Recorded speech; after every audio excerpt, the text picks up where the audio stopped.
Okay, welcome back to Attack on Titan, Anime Review, Episode 38. This is reviewing the 70th episode of the series, Deceiver, adapting from pretty much the remaining pages that they skipped over from Chapter 107. They finished up Chapter 108. Yeah, pretty much adapted like the second half of the chapter. And here's a shocker, they went through the entirety of Chapter 109. Now, the way they adapt this stuff is quite interesting. Now, the ending of Chapter 108, that was actually saved for the post-credit scene of the episode, which we'll get to that. The first thing we see in this episode is Gabby having history fit in her cell. Falco's there too, and then of course the car comes in. For what the heck is going on with you? And then she just grabs whatever she had and just whacks him, and she gets beating him. Now, they actually did make a change here from the manga, where Gabby went a little bit overboard and had to hide underneath the bed. In the manga, it looked like he was unconscious, but still was alive. In the anime, Gabby clearly killed this man. Even I'm thinking, what was in the bag that basically caused him to basically get knocked down and get bleeding? She hit him with a freaking brick. Yes, a brick. And then they escape. Now, that is actually taken... Now, this whole sequence, the whole jailbreak sequence, was taken from 4 pages of Chapter 107. The actual what happens next, that comes from Chapter 109. Yes, believe it or not, they actually episode the sequence out of order. Where, this is basically, their focal point is basically this, where they basically break out and they run away in the middle of the night, run pretty far too. Somehow they basically ran near a place that no one could ever expect they run to. They basically by a stream, and of course Falco wants to take off the armband that she's wearing, and they come across a blonde woman who takes him to a farm. In case you're curious though, who owns this farm? Sasha's father. Yes, the woman who Gabby murdered.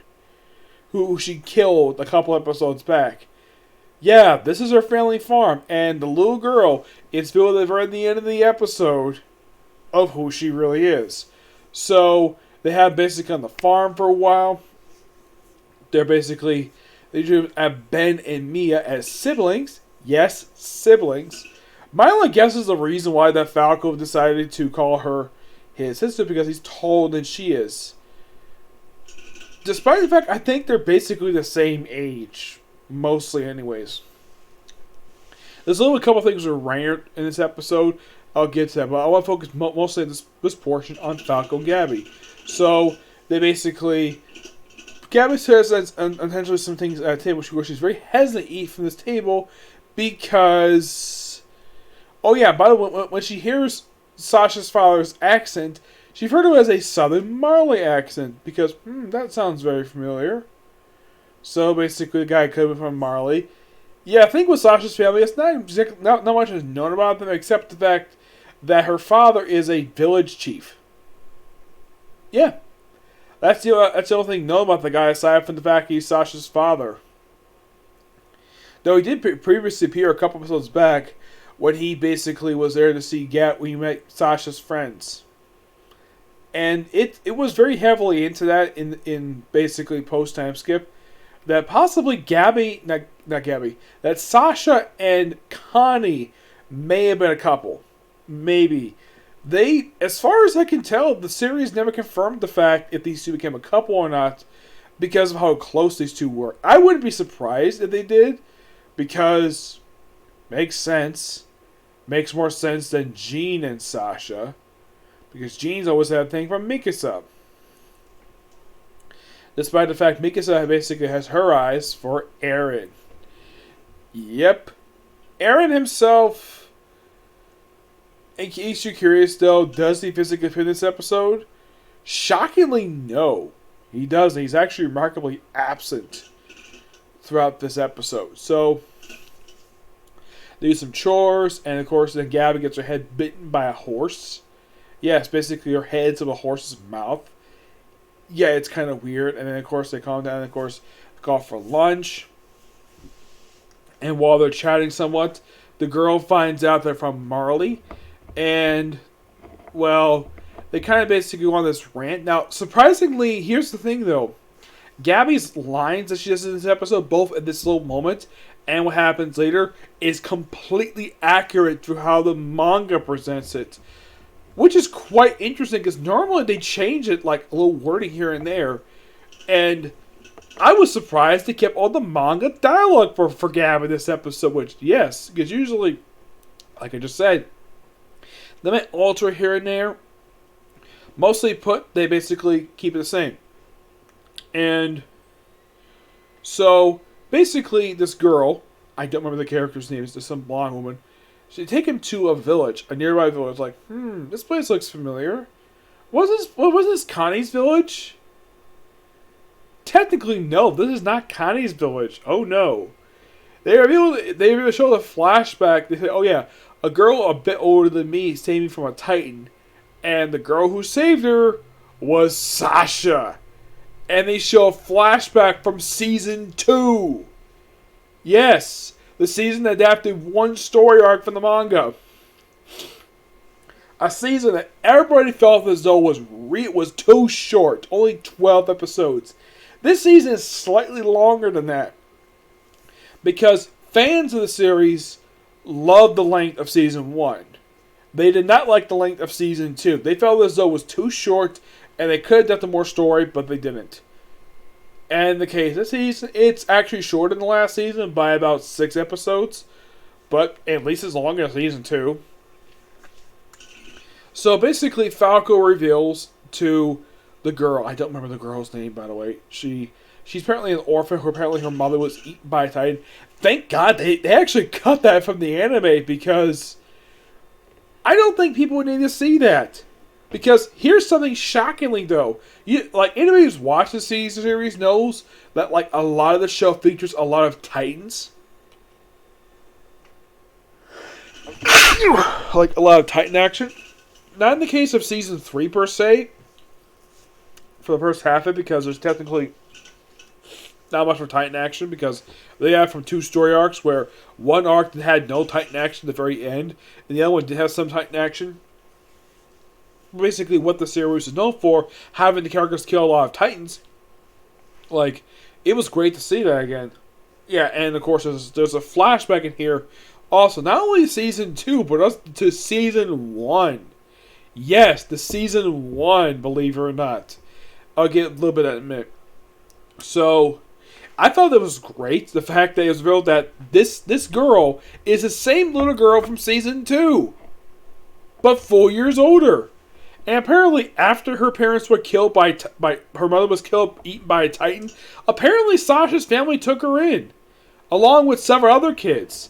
Yeah, it's revealed that apparently Historia is basically made policies to take care of orphans, which pretty smart of her to do. Yes. Meanwhile, though, there's a little bit of stuff basically for. Let's talk about Reiner next. There's 2 scenes with him, which are somewhat accurate mostly. Excuse me. The first thing you see of him is that he is in a hospital bed. Excuse me. Also, he's shirtless. And I know that Foxy Anime basically would say, ooh, Mikasa would be jealous of those abs. Yeah, Reiner is ripped. No denying that. He is ripped. He must have gone through a massive workout. Though, anybody can point out that he does look a bit thinner than he did back in Seasons 1 and the first 3 seasons, because the thing is, Reiner was basically, if you look at his physique, it's very similar to Brock Lesnar's physique.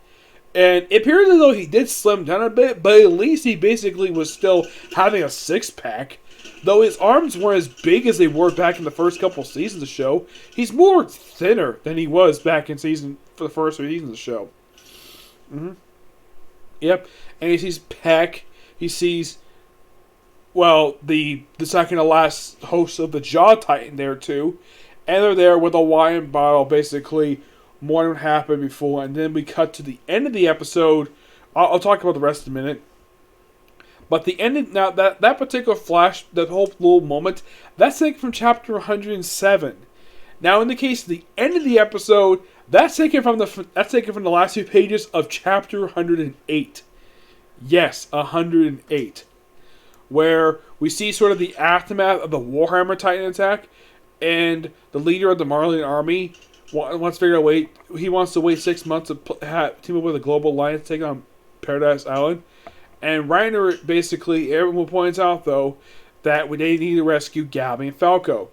And Peak basically points out it takes ages to train new warrior candidates. And those two are basically very well-known, popular ones.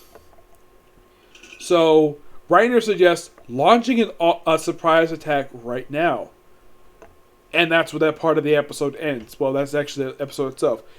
But as for the rest of this episode, mostly put, it's basically a lot of focus on, like, a little bit on Mikasa, where basically we see Hange, of course that leads to Mikasa, where Hange is basically walking up to the main government building, and she's surrounded by a bunch of press force. Heck, we even have the president of the Reeves Company here, like, wow, that's a character from Season 3. Yeah, it's great to see the guy. He was last seen back in the Uprising arc, and he was mentioned, like, why are you evacuating the Suhash district? He pointed out, though, that the Reeves Company spent a lot of time rebuilding that place. Well, yeah, the place is basically mostly in ruins ever since the Colossians attacked 4 years prior to events of the main portion of the series, like back in the pilot stuff. We see some reporters, so we see the taxpayer should not be kept out of the loop. But of course, they found out about Eren being imprisoned, and Hange basically being very polite. It says, all for me when time is right, and then she goes in. Then she basically says, we need to do stuff for the new alien empire. And then she confronts some people who are actually responsible for this. There are 4 recruits, one of whom actually is revealed a little bit later to be a little girl who actually witnessed Mikasa kill a Titan back in Season 1. Which, that's interesting. Yes, apparently this girl, I think her name is... It's not Falcon, I don't know what her name is, but... She apparently is a big Mikasa fan. Where, like, Mikasa, you been in the cell before?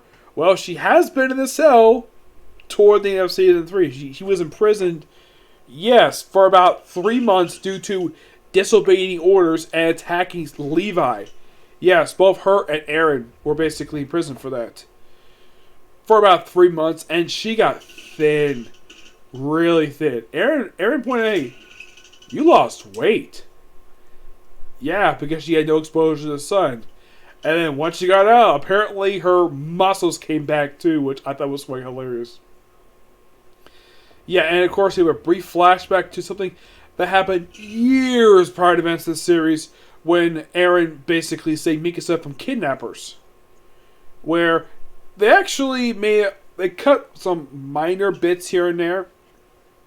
Mostly, but they kept a lot of the violent bits from that rescue. Excuse me, and we do see in that flashback of Eren still having the scarf around his neck before he gave it to Mikasa. And of course, Mikasa walks off. Now, if you're curious though, where is Connie? Where is Jean? They're not in the episode because they're not in the chapter itself. And let's see, what else is there? Oh yeah, there's a brief scene with a couple of brief scenes here. One, of course, with Don Praxis, who interviewing Elena. Now, they had a line here, basically, where they actually kind of changed the perspective of it, where basically Don Praxis is like, well, it gives me an excuse to talk to a pretty lady. Now, here's the thing, in the manga, you actually see him sitting down at a table near where Elena is sitting. In the anime, you actually don't see him sitting down.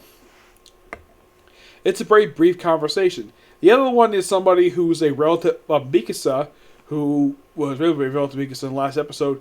She talks to an older guy. I think this is one of the generals of the Elden army, where they chat for a bit. They talk about the observation plane. Now, this scene is taken from chapter 109. Yes, 109. It's kind of interesting. They kind of just go back and forth between the stuff. And I think that the stuff that presented here is presented somewhat in chronological order in a way, but I think it's done really well. That's just my opinion anyways. But this overall is a fantastic episode, and next week is called Guides. Yep. Where action kicks off. Where we're going to take probably from chapter 110 a scene where I remember this in the manga. This came out like roughly a couple years ago. When there's an explosion at the government building, which that's gonna be quite interesting to see in the anime, especially since Armin's gonna show up next week. Yep, but this is probably by far for an episode of this anime, probably the first time in a while. Probably I think overall the whole series that Eren is not in the episode. Which you're probably thinking, that's shocking. Eren not in an episode of Attack on Titan, given the fact he's the main character? What a shocking development. Yeah, that's quite shocking indeed. Yep. Otherwise, that was pretty much it for this particular video. So, next video is a Comic Corner, which I'm discussing one DC trade, one Marvel trade. Okay? See this video. Bye.